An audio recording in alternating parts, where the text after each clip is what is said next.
You're watching TCM, I'm Alicia Malone, and as part of our spotlight for this month, tonight's lineup is all about psychological westerns that feature complex men at their centre. Up next, James Stewart becomes obsessed with revenge in Anthony Mann's Winchester 73 from 1950. Fritz Lang was the original director attached to this project, with production announced in 1946. But nothing happened, and in the meantime, James Stewart had returned from the war and set his sights on starring in Harvey. Stewart took over the lead for a run of the play on Broadway, and after receiving positive notices, his agent approached the head of Universal, William Getz, to secure a part in that studio's film adaptation. There are several different versions about what happened next, but basically Getz was more interested in Stewart being in Winchester 73, and in the end, Stewart's deal included him starring in both films and getting a percentage of the profits. Stewart said he was never good with math and had flunked algebra, but the profit percentage idea made sense to him, and it worked out well. Harvey didn't do well at the box office, but Winchester 73 did.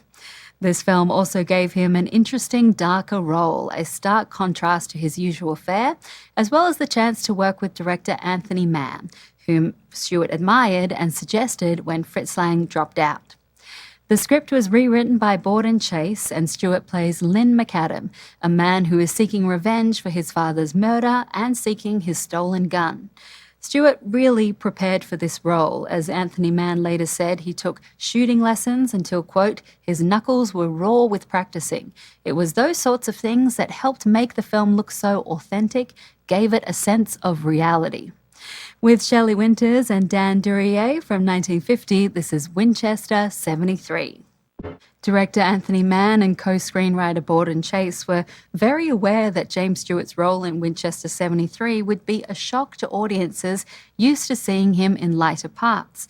But they knew he could pull it off, and Chase later remembered hearing giggles from preview screenings when Stewart's name was shown in the opening credits, but, he added, once Stewart smashed Dan Duryea in that bar, there would be no more snickering. His performance ended up garnering a lot of praise from film critics who had noted how he had matured as an actor. Also, Anthony Mann experienced a rise in respect for his talents and a fruitful collaboration with James Stewart. As Jim Kitsis wrote in his book Horizons West, Winchester 73 was a major breakthrough, securing Mann's place within the industry and announcing definitively his artistic arrival. All right, after this break, we'll see another psychological western, this one written and directed by Sam Fuller, which digs into the mix of guilt and grief experienced by the man who shot the infamous outlaw Jesse James. Next on TCM, I Shot Jesse James, then Blood on the Moon, and later, The Man Who Played God. Today's The Deity on TCM.